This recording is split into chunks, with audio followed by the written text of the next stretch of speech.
Halo, selamat pagi. Apa kabar teman-teman di Jakarta dan teman-teman di Sonora Network? Mudah-mudahan pada pagi hari ini semangat ya, karena kita akan menambah inspirasi, kita akan menambah wawasan di acara Sales Mastery with Eloy Zaluku. Nah, teman-teman dan sahabat Sonora, sekadar info aja, akan diusahakan pada minggu-minggu terakhir setiap bulan di acara Sales Mastery with Eloy Zaluku, kita akan memberikan semacam program khusus bagi sahabat Sonora semuanya yang kita sebut sebagai CEO and Director Update, di mana obrolan kita nanti akan berfokus pada bisnis strategi and leadership. Dan tentunya pada pagi hari ini saya nggak sendirian, tentunya ada Bapak Eloy Zaluku, seorang theocentric motivator sekaligus leadership coach. Halo Pak Eloy, selamat pagi. Selamat pagi Mas Anto, dan selamat pagi teman-teman di seluruh tanah air.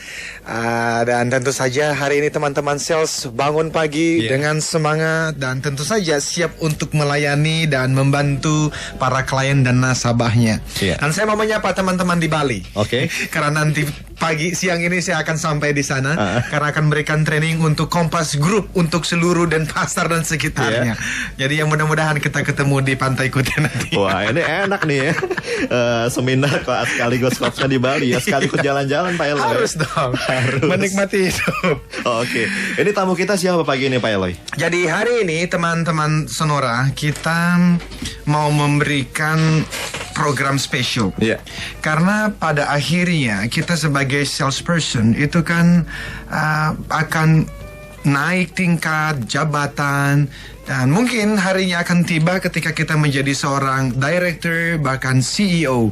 Dan itu sebab kami mendatangkan para CEO, directors, orang-orang yang sangat hebat, yang inspirational, yang memberikan kita banyak insight. Kita berbicara mengenai bisnis strategi, kita berbicara mengenai leadership, dan nanti di segmen yang terakhir akan kita dapatkan yang namanya insights, CEO Directors Insights for Salespeople. Jadi beliau-beliau ini akan berbicara mengenai pengalaman mereka tentang sales, tentang services yang mereka pernah dapatkan, dan tentu saja insight supaya kita bisa menjadi salesperson yang hebat, yang baik. Konsepnya adalah RAVE selling. Jadi relationship based and value creation selling. Dan jangan lupa, hari ini Anda akan mendapatkan 2 buku spesial. Jadi buku Life Success Triangle, ini adalah buku motivational yang sudah mengubahkan ribuan orang. Ada di Gramedia, Anda bisa dapatkan, tetapi Anda bisa dapatkan gratis hari ini kalau ikut berpartisipasi. Dan tentu saja buku yang kedua, ini adalah novel True Story yang dituliskan oleh Albertine Enda, kisah perjalanan ajaib anak pedalaman Nias ke panggung dunia, yang mudah-mudahan 2014 syutingnya akan mulai dilakukan. Jadi mereka bisa berpartisipasi di mana Mas Anto? Jadi pemain film nih nanti ya. Bisa ke nomor telepon 021-633-7783 atau SMS 0812-112-9200, ketik SM ya untuk Sales Mastery. Kemudian spasi nama, spasi alamat, dan spasi pertanyaan Anda. Dan kita mau memperkenalkan tamu spesial kita. Saya membacakan profil dari tamu spesial kita ya. Ibu Yena, selamat pagi. Selamat pagi Pak Eloy. Selamat pagi Banto. Apa kabar Bu? Ya, jadi sahabat Sonora, tamu spesial kita hari ini adalah Ibu Yena Mulia. Beliau adalah co-founder dan CEO dari eCognition PT Limited yang berkantor pusat di Singapura, yang bergerak di bidang operator pendidikan dan menjabat sebagai board of advisor pada perusahaan di Singapura, Sweden, dan Indonesia. Beliau adalah co-chair dari Indonesia Chapter Women Corporate Director yang berpusat di New York. Ibu Yena adalah lulusan dari program Executive MBA Chicago Booth, The University of Chicago, dan IPMI International Business School, yang mana saya juga mantan dari sana harusnya. Ibu Yena memulai profesional karirnya sebagai auditor pada kantor akuntan Deloitte dan Arthur Andersen. Setelah itu beliau menjabat CFO pada salah satu bisnis unit dari Aqua Group, former Board of Management dan CFO dari Binus Group, dan CEO di Agung Podomoro Group Education Division. Saat ini, Ibu Yena menjabat sebagai CEO pada 2 International Institute Pendidikan Tinggi yang terkemuka, yaitu IPMI International Business School dan Indonesia International Institute for Life Sciences I3L. Luar biasa ya. Ini profilnya 3 halaman sendiri ya. Sekali lagi Bu, sebuah kehormatan Ibu berkenan untuk hadir bersama dengan kami. Sama-sama, terima kasih juga. Thank you. Bu, mungkin bisa bercerita perjalanan karir Ibu sampai seperti ini seperti apa, Bu? Ya, jadi selama perjalanan karir saya selama 27 tahun, 16 tahun saya habiskan untuk di dunia pendidikan. Yes. Awalnya memang tidak pernah terpikir bahwa saya akan terjun di dunia pendidikan. Karena awalnya sejak kuliah di semester pertama, saya bekerja sebagai auditor di kantor akuntan Deloitte, dan tahun ketiga mulai bekerja juga pada kantor akuntan Arthur Andersen. Tapi being a proud as an auditor pada saat itu, di mana selalu berinteraksi dengan para pemilik, klien-klien besar, dan juga terbiasa dengan deadline dan disiplin yang ketat, termasuk pola kerja yang multitasking dengan beberapa klien yang harus kita handle pada saat bersamaan. Hal ini menumbuhkan rasa percaya diri yang tinggi dan perseverance, dan juga selalu ingin menjadi yang lebih baik setiap saat. Yes, Ibu. Nah, setelah berkarir di dunia bisnis dan korporasi selama 11 tahun, saya memutuskan untuk masuk ke dunia pendidikan pada tahun 97. 97 ya, Bu, yang saat itu belum dijamah dan oleh para profesional. Jadi, waktu awalnya saya masuk itu cukup shock juga masuk ke dunia pendidikan, karena pada saat itu memang dunia pendidikan belum tersentuh oleh tenaga-tenaga profesional yang dari dunia korporasi. Yes. Nah, jadi saya bertekad setelah saya masuk ke dunia itu, saya bertekad bahwa dunia pendidikan juga deserve mendapatkan dan dikelola oleh orang-orang yang baik dan handal dari dunia korporasi dan secara profesional. Ya, akhirnya dengan, kalau saya boleh ilustrasikan, dengan all the blood, sweat, tears, painful, dan a lot of drama and horror. Akhirnya kita bisa melihat sekarang dunia pendidikan sudah makin maju dan sudah bisa dikelola secara profesional, secara dengan manajemen yang baik. Oke, jadi istilah anak mudanya tuh sampai berdarah-darah ya baru sampai posisi seperti ini ya. Iya, persis. Ibu di semester pertama aja udah di Deloitte ya? Iya, waktu itu ya. Luar biasa. Karena saya dari jurusan akuntansi dan memang harus juga berjuang di atas kaki sendiri untuk bagaimana bisa menjalani hidup. Tapi waktu itu Ibu memang harus bekerja kah? Atau sebetulnya Ibu kalau nggak kerja juga ya orang tua juga udah bisa cukup untuk biayain, atau kenapa Ibu kerja dari semester 1 itu? Penasaran aja saya. Kenapa? Pertama memang harus bekerja. Dan memang yang kedua, saya juga memang tidak mau menyia-nyiakan waktu-waktu saya. Jadi memang saat itu waktu masuk di Deloitte, saya ingat sekali, even saya belum dapat pelajaran auditing saat itu. Tapi saya udah harus mengaudit klien. Tapi untungnya senior-senior di kantor yang di Deloitte itu banyak sekali membina, membantu ya. Akhirnya bisa survive juga walaupun belum dapat pelajaran auditing, tapi banyak belajar malah. Ini harusnya teman-teman dan sahabat senior belajar dari pengalaman Bu Yana ya. Meskipun masih mahasiswa, belajar mandiri dengan bekerja sendiri ya. Itu dulu di sini apa di state atau di mana? Di sini. Jadi di sini kuliahnya jadi sore. Jadi saya satu semester pertama saya kuliah pagi. Semester kedua saya pindah ke kuliah sore atau malam. Jadi paginya saya semester 2 baru mulai kerja. Seriously? Itu nggak ganggu kuliah, Bu? Ya. Pasti ganggu ya. Try to do the best. Very good. Yang penting time managementnya. Oke.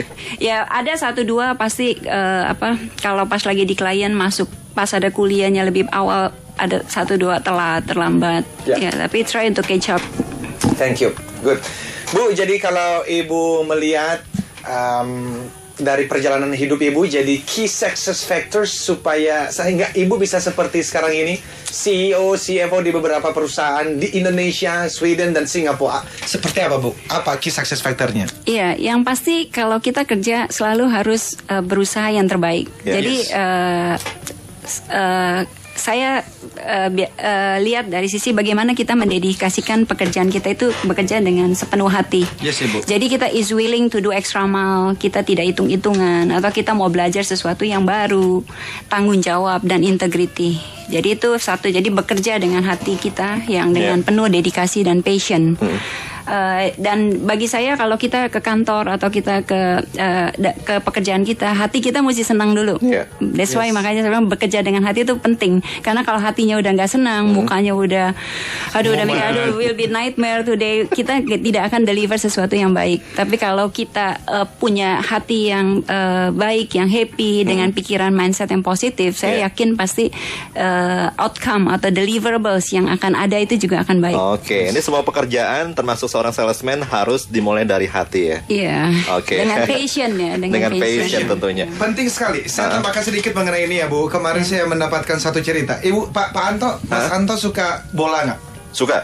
Bola ya. Ini coba nanti tebak siapa orang ini. Oke. Sejak kecil anak ini telah menunjukkan minat pada sepak bola. Iya. Di usia 5 tahun ia mulai bermain untuk klub sepak bola lokal yang dilatih oleh ayahnya sendiri. Iya. Masalah terjadi ketika di usia 11 tahun ia didiagnosa mengalami penyakit kekurangan hormon pertumbuhan. Lionel Messi.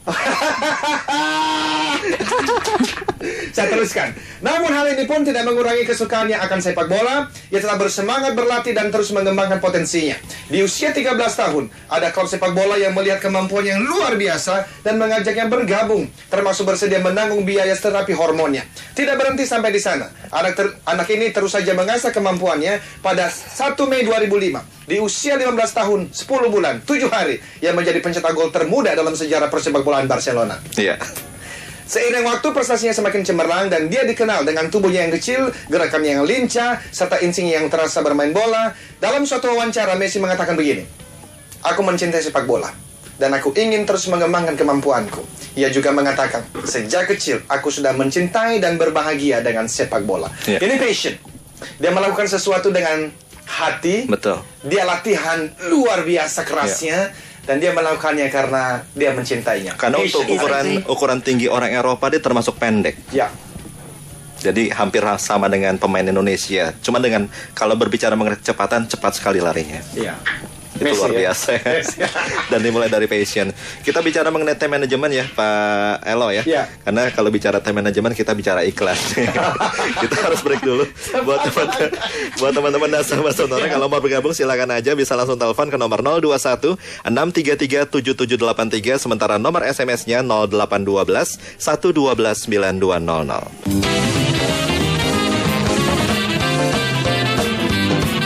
Stay tuned with us, Sonora Network.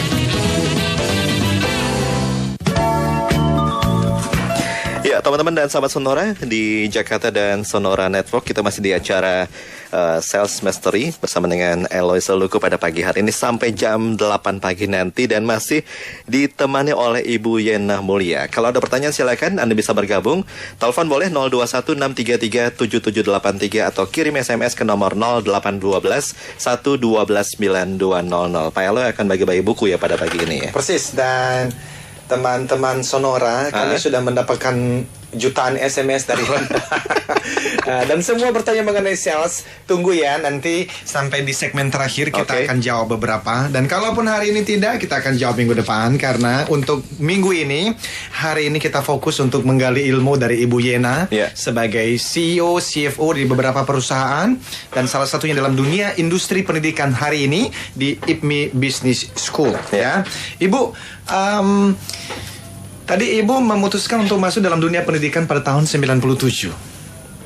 Melihat bahwa memang di situ ada business opportunity yang baik kah, atau simply karena memang merasa Indonesia deserve untuk mendapatkan pendidikan dengan kualitas baik? Ya, seperti yang tadi saya sampaikan bahwa memang awalnya saya juga tidak punya clue sebenarnya, to be honest, karena saya datang dari dunia korporasi, dari dunia bisnis, terus saya tidak punya clue sebenarnya dunia pendidikan itu apa. Tapi setelah saya masuk ke dalam itu, saya makin merasakan ini harus perlu pada tahun 97 itu, karena memang belum tersentuh sama sekali dengan sisi manajemen yang baik atau dengan yang profesional dan dengan misalnya katakan pada saat saya ingat pada tahun 97 itu, kalau di dunia pendidikan kalau mau bilang profit itu tabu. Kayak sesuatu yang paling nggak boleh dibilang kayak sakral, nggak boleh bilang bahwa itu profit. Tapi kalau saya lihat, kalau institusi pendidikan atau saya merasakan institusi pendidikan itu harus profit.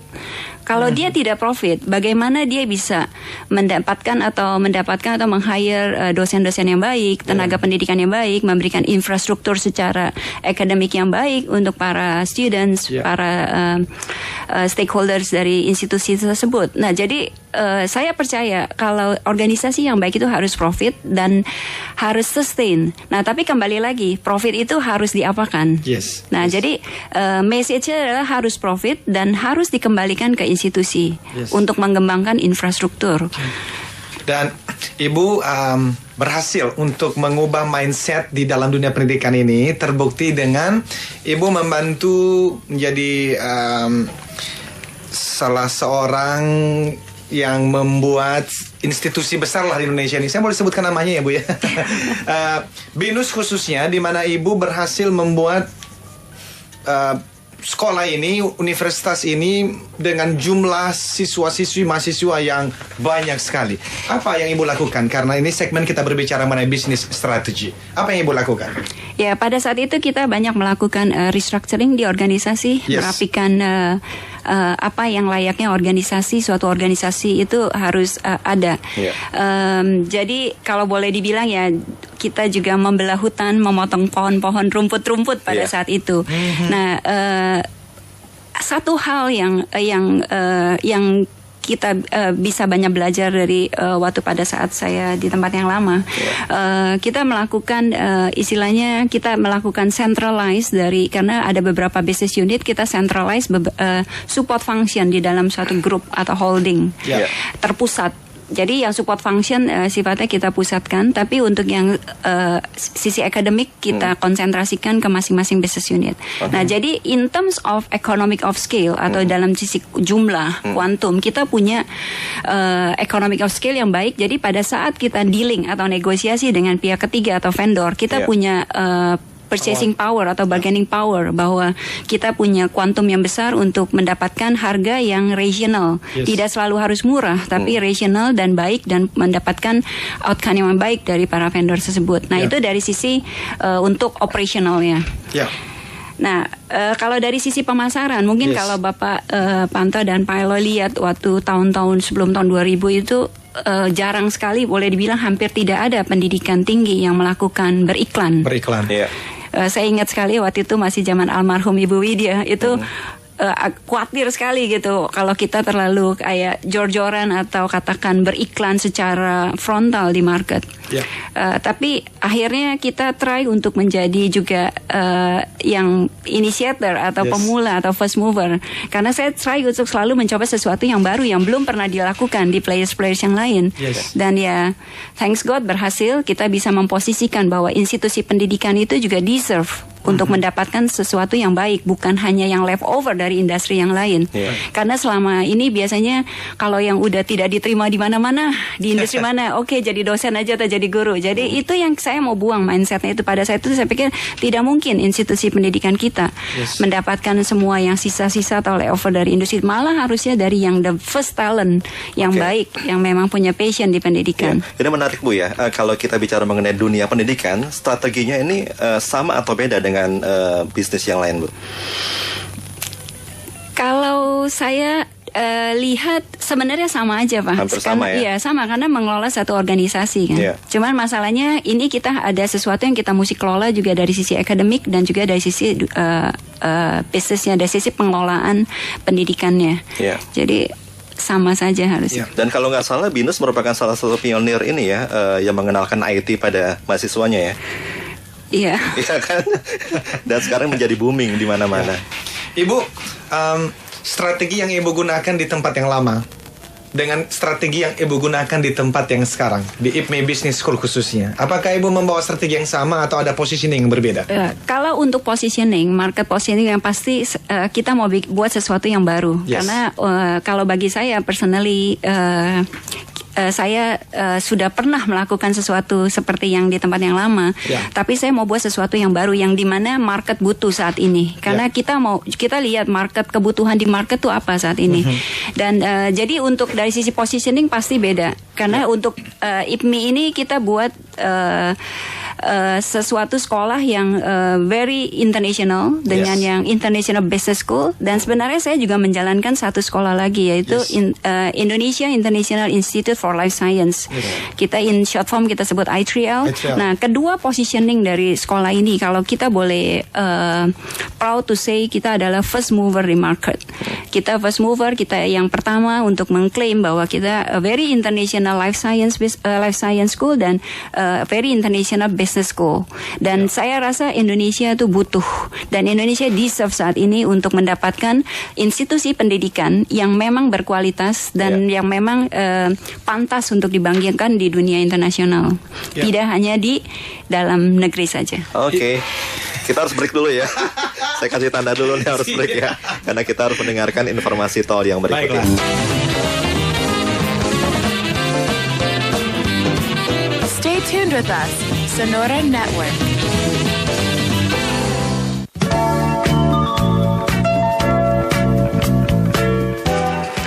Oke, sudah pukul 7:36. Kita masih di acara Sales Mastery with Eloisa Luku sampai jam 8 nanti. Dan tentunya buat teman-teman dan sahabat Sonora yang mau tanya-tanya langsung, masih saya tunggu ya di nomor telepon 021-633-7783 atau SMS 0812-112-9200. Siapa tahu dapat hadiah buku dari Pak Eloisa Luku. Yes, tanda tangan tentunya. Ya, dan itu membantu sekali ya, khususnya teman-teman yang merasa butuh motivasi ya. Itu adalah buku, dan juga ada nanti di lain waktu kita bisa memberikan CD audio juga ya. Tapi hari ini kita mau teruskan dengan Ibu Yena. Ya, Ibu, tadi Ibu sudah cerita mengenai strategi yang Ibu gunakan di tempat yang lama dan di tempat yang baru ini. Ibu merasa ini justru tempat yang Ibu tadi sebutkan itu semacam butik bisnis school ya, seperti itu kira-kira ya Bu ya. Ibu, setelah Ibu menggeluti dari tahun 97 sampai hari dalam dunia pendidikan, sebetulnya key success factor-nya dalam dunia pendidikan itu seperti apa ya Bu? Mungkin ada pendengar yang lagi mikir-mikir, wah kayaknya saya mau investasi di pendidikan aja nih. Ya, memang banyak teman-teman juga yang sangat tergiur setelah melihat sekarang di mana-mana booming pendidikan, dan kalau Pak Eloy dan Pak Anto tahu ada sekitar 3.800 perguruan tinggi di Indonesia saat ini. Dan di Jakarta sendiri lebih dari 300. Nah, jadi semuanya pengen punya sekolah, pengen punya perguruan tinggi, tapi kita harus juga bertanya pada diri kita sendiri, apakah kita siap untuk siap dalam hati, karena kalau bagi saya pendidikan di dunia pendidikan itu kita harus punya juga passion bahwa kita ingin mendharmabatikan sesuatu tentang pendidikan, tidak melulu harus yang kayak tadi komersial atau apa, tapi tetap harus mesti siap, punya hati yang untuk pendidikan. Di samping itu juga mesti siap dengan passion tadi, nggak semata punya uang terus pengen punya gitu, itu bisa kalau kita, tapi apakah siap dengan investasi yang besar di awal dan untuk dalam jangka panjang dan segala-galanya itu. Jadi niat pertama tuh harus tulus loh, mencerdaskan kehidupan bangsa. Jadi bukan cuman ngerasa di situ ada duitnya, lalu gua lagi banyak uang nih, lalu kita main di situ ya. Passionnya penting sekali. Tapi silakan. Dan yang kedua mungkin juga dengan players yang ada saat ini yang begitu banyak di Indonesia itu. Jadi kalau kita compare even di Singapura, di Singapura cuma punya 3, baru saat ini aja ada 5, tambahan 2. Tapi memang kembali dengan populasi kita yang jauh lebih besar. Tapi kita 3.800 loh Pak, lebih dari. Jadi yang kedua itu berarti dengan banyaknya players yang ada di Indonesia, kita juga mesti jelas untuk market positioning-nya, differentiation-nya. Apa yang kita mau bilang ke market bahwa sekolah kita atau institusi pendidikan kita itu beda di market. Nah, kita mesti punya unique selling point-nya itu apa, USP-nya. Ya, positioning-nya mesti beda. Jadi kita at least kita bisa bring something different on the table kepada market bahwa we are different. Ini kedepannya ada plan nggak ke arah Indonesia Timur? Karena nggak adil juga kan berpusat di Jawa, di iya kan, Jakarta khususnya. Padahal mereka yang di Indonesia Timur sangat sekali membutuhkan pendidikan yang berkualitas, Bu Yana. Iya, betul sekali. Jadi ini memang ibaratnya saya yakin dari Dikti juga sangat encourage sebenarnya Pak untuk yang daerah Indonesia bagian timur. Tapi kembali lagi memang saatnya masalahnya juga kena ke resources. Jadi kalau kita buka katakan Indonesia bagian timur, tapi kadang-kadang masih belum bisa mendatangkan tenaga pendidik pengajar ini untuk yang juga mau bermukim di Indonesia bagian timur. Nah, tapi harapan kita dengan makin otonomi daerah dan di mana juga Indonesia bagian timur sekarang juga makin tumbuh dan sangat pesat perkembangannya. Saya yakin pasti nantinya mungkin tidak dalam waktu yang lama kita juga akan punya sekolah-sekolah atau institusi pendidikan yang bagus, dan saat ini juga sudah mulai kelihatan banyak juga yang bermunculan kan. Ya. Ibu, dari pengalaman, peluang untuk bisnis atau industri pendidikan seperti ini, return on investment-nya sesuatu yang jangka panjang sekali atau menengah atau bisa dalam waktu 1-2 tahun, Bu? Pertanyaan sulit tuh, Pak. Ya. Kalau mau jujur, boleh dibilang let's forget it about return on investment kalau memang hatinya mau di education. Jadi mungkin return on investment-nya lebih ke arah let's find more spacious space in heaven. Right. Okay. Jadi lebih kepada giving and serving back to the society banget berarti ini, Bu, ya. Karena kalau pendidikannya berkualitas, pastinya yang namanya pendapatan akan seiring sejalan, Bu, ya. Iya, dan saya selalu believe kalau pendidikan yang bagus itu harus mahal, dan berarti kalau mahal itu berarti kan cost-nya juga pasti tinggi. Tapi di satu sisi juga ada soal pricing kan. Apakah market kita siap dengan pricing yang tinggi juga untuk mengcover cost itu? Nah, jadi tapi berarti dengan begitu founder dari institusi pendidikan juga harus siap. Hatinya itu yang tadi saya bilang mesti siap juga hatinya. Jadi lebih ke arah legacy, lebih ke arah give. Ya, baik. Ibu sempat cerita ada 80.000 siswa-siswi Indonesia yang keluar negeri setiap tahunnya. Benar angka segitu ya, Bu? Iya, jadi itu angka kalau saya lihat dari berdasarkan data survei sekitar 76.000 sampai 80.000 Indonesian students yang setiap tahun pergi ke luar negeri. Jadi kita bisa bayangkan kalau dari sisi devisa yang keluar, kita hitung kalau per studentnya itu 50.000 tuition fee per tahun, kita kalikan aja US dollar berapa devisa yang keluar. Dan yang kedua, kayak seperti saya sebagai parents misalnya, akhirnya saya cuma menjadi year end mom yang bisa ngelihat anak saya setahun sekali di US misalnya, atau menjadi Skyping mom paling jadi Skyping mom. Nah, jadi artinya makanya saya pikir Indonesia tuh butuh kalau kita bisa punya institusi pendidikan yang baik. Artinya kita nggak akan juga bisa mengerem semua, nggak pergi ke luar negeri, tapi at least ada opsi di Indonesia bahwa kita juga bisa deliver something yang high quality di Indonesia. Dan on top of that, kita juga tidak kehilangan talent. Kalau mereka once sudah ke luar negeri, waktu mau balik ke Indonesia juga susah sekali itu, Pak. Betul.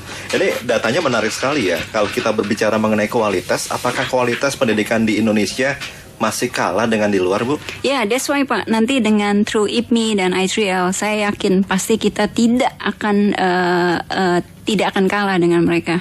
Dengan yang tadi saya bilang dengan Indonesia itu deserve dengan high quality academic. Jadi yang kita mau bilang bahwa tidak perlu keluar negeri. Kamu even di Indonesia tuh kita juga bisa punya institusi pendidikan yang kualitasnya sama. Even kita lupa bahwa kita ada di Indonesia. Karena dengan setting, dengan international faculty, international student body, international academic atmosphere, academic standard. Jadi kita juga nggak tahu bahwa kita di Indonesia. Nah, itu yang kita mau bilang bahwa Indonesia deserve dan pantas sudah saatnya punya institusi pendidikan yang baik. Very good. Bu, sekarang kita masuk ke leadership. Jadi kita udah berbicara ada profil Ibu, lalu kita berbicara mengenai dunia pendidikan, bisnis strategi, dan kesimpulannya adalah passion dan lebih kepada legacy ya. Kalau kita mau masuk dalam industri itu, Bu, kami mau bertanya sedikit mengenai leadership menurut Ibu. Ya, ini dari buku yang saya baca, itu pakar kepemimpinan John Gardner itu mengungkapkan bahwa ketika Amerika didirikan pada tahun 1776 dengan sekitar 3 juta penduduk waktu itu, negara tersebut memiliki 6 pemimpin kelas dunia. George Washington, John Adams, Thomas Jefferson, Benjamin Franklin, James Madison, dan Alexander Hamilton. Pada tahun 1987, dengan populasi lebih dari 240 juta penduduk, Amerika seharusnya memiliki 480 pemimpin kelas dunia. Namun di manakah 480 pemimpin kelas dunia itu? Kita tidak merasakan kehadirannya. Ada sih, tetapi tidak sampai 480 orang. Nah, kalau kita berbicara mengenai Indonesia, yang juga bisa sampai 240 juta manusia, kita tentu juga bertanya, di mana orang-orang itu? Bukan hanya dalam dunia politik, tetapi juga dalam dunia pendidikan, dalam bisnis, bahkan di dalam institusi-institusi spiritual, gereja dan segala macam begitu ya. Teman saya Dr. Sanjaya yang menuliskan buku ini yang tadi saya bacakan itu punya concern tentang hal ini. Dan gimana menurut Ibu? Di mana orang-orang ini? Dan nanti saya mau bertanya ujungnya adalah bagaimana dunia pendidikan memainkan peranan untuk mempersiapkan future leaders for Indonesia. Ya, saya setuju sekali Pak Eloy dengan statement yang tadi. Memang nggak mudah mencari leaders yang baik, terutama kita rasakan juga di dunia pendidikan. Karena leaders yang baik bagi dunia pendidikan juga dia harus mengerti dari sisi konten akademik, tapi dia juga harus mengerti dari sisi konten organisasi. Jadi untuk ada kombinasi keduanya itu nggak mudah dan nobody's perfect. Ya kan, one person good di akademik, tapi 1% mungkin agak harus ada yang diimprove dari sisi organisasi. Nah, jadi dengan melihat realita itu, kalau saya lihat ada baiknya juga kita melakukan strategi dengan internal grooming dengan talent yang ada. Jadi biasanya kita lakukan internal grooming dan kita malah bisa menanamkan value system, culture, budaya yang kita mau dapatin dari leaders yang akan kita dapatkan untuk nantinya. Future leader ini kita mau jadi apa? Jadi kita juga bisa mudah untuk membentuk mereka sebagai role model dari organisasi yang kita mau bangun sesuai dengan visi misi organisasi tersebut. Nah, jadi dengan internal grooming saya yakin mestinya harusnya lebih mudah dan kita lebih dapat gitu loh apa yang kita mau lakukan. Ya. Jadi itu yang Ibu lakukan di tempat yang lama dan mungkin nanti juga di tempat yang baru. Jadi internal grooming ya untuk mempersiapkan leaders di dalam institusi yang Ibu. Dan setelah internal grooming, setelah kita berhasil memilih star-star di dalam organisasi, kita bisa minta leaders yang kita telah tunjuk ini juga menunjuk suksesornya siapa nantinya.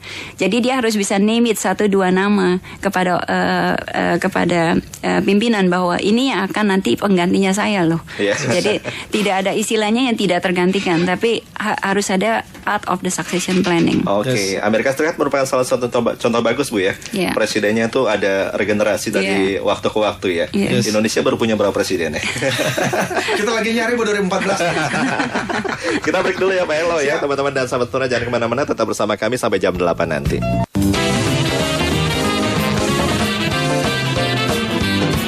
Stay tuned with us, Sonora Network.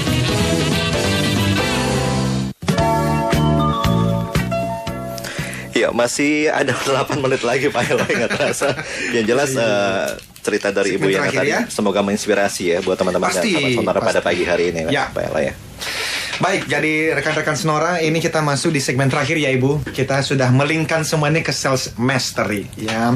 Jadi ada beberapa pertanyaan, kita baca dulu dari salah seorang yang menurut beliau ini kenal dengan Ibu Yena.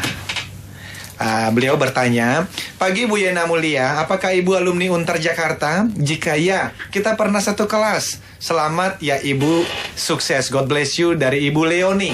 Iya, apa kabar Leoni? Benar, saya alumni Untar, angkatan 86 persis ya. Jadi mantap. Ketahuan deh umur ya. 86 saya masih bayi. Cuma kalau ngeliat muka pasti kenal ya. Iya. Kalau papasan ya Bu ya. Harus kenal. Harus kan. Lalu ini ada pertanyaan dari Ibu Indri di Salemba. Selamat pagi Ibu, Pak, Mas. Anak-anak bertumbuh karena tidak hanya di sekolah atau di kampus. Iklim dalam masyarakat juga berkontribusi. Jadi kalaupun ada sekolah sangat berkualitas di Indonesia, sangat diperlukan kebijakan negara mendukung terciptanya dunia pendidikan yang bermutu. Bagaimana menurut Ibu? Betul ya Bu ya? Iya.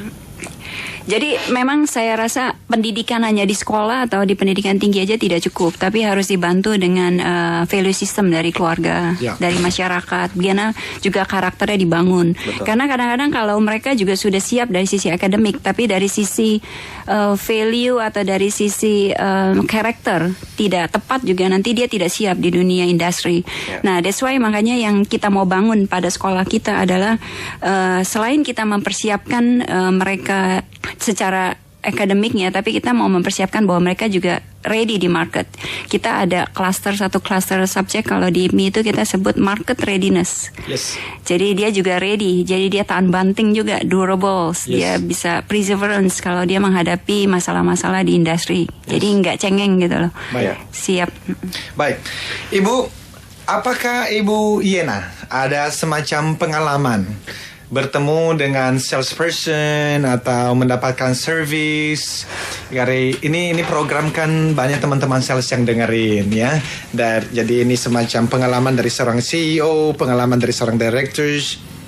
Ada pengalaman yang menurut Ibu tuh bisa di-sharingkan dengan teman-teman sales di luar sana? Iya, jadi emang unik kalau saya boleh ingat-ingat ya yang benar, yang tidak lupa itu. Saya pernah punya satu pengalaman. Waktu itu saya pernah lihat satu iklan di koran. Waktu itu kebetulan di Singapura. Saya lagi weekend. Jadi suatu Sabtu siang gitu, habis kita di rumah baca-baca, ada satu koran tuh put satu halaman penuh untuk iklan properti.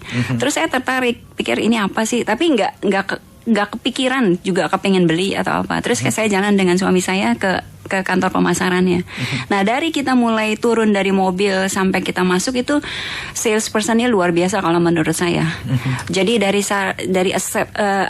penerimaannya, dan saya teringat Pak Eloy punya konsep yang rave itu, bagaimana engaging, bagaimana consulting. Nah, itu saya lihat dapat di dalam salesperson itu.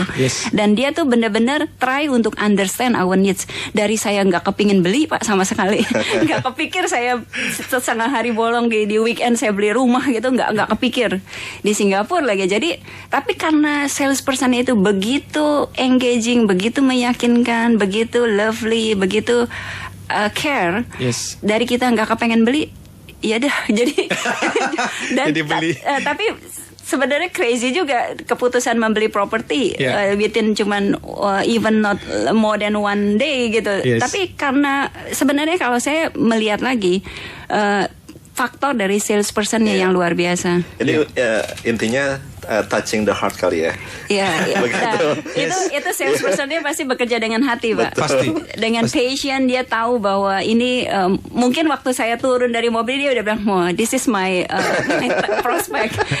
dia target, "Wah, saya mesti lock the deal, gimana caranya?" Nah, dia tapi nggak kesannya dia maksa, nggak kesannya dia kayak jualan. Betul. Tapi dia tanya apa gimana. Jadi exactly like your concept, Pak. Yang rave itu. Karena beda menjual barang-barang kelas premium dengan barang-barang retail. Iya, jadi kita, akhirnya yang dengan ada relationship itu, akhirnya kita build relationship dengan dia sampai sekarang. Kalau mau ada teman-teman mau nyari, saya tinggal refer ke dia aja. Wah, luar biasa. Dan kalau kita kepengen apa, tinggal telepon dia. Jadi itu side produknya, Pak. Exactly. Itu sales pasti kaya raya sekarang ya. Sangat. Dan nanti kalau dia lagi main ke Indonesia, kita akan undang juga untuk sharing di sini ya. Karena dialah si rave salesperson itu. Jadi teman-teman Sonora, saya sudah berkali-kali kita bahas ini. Ada hard selling, hit and run, ada consultative selling, tetapi consultative selling pun masih ada unsur manipulatif di dalamnya. Jadi kelihatannya baik, kelihatannya caring, padahal sebetulnya enggak genuine caring. Sebetulnya baik itu hanya menunggu waktu untuk ngejual gitu ya. Tapi seorang rave seller yang selalu kita bahas adalah, bagi dia filosofinya selling is about giving and serving always. Profit is a byproduct. Apakah mesti profit? Harus. Karena kalau tidak profit, bagaimana bisa memberi dan melayani?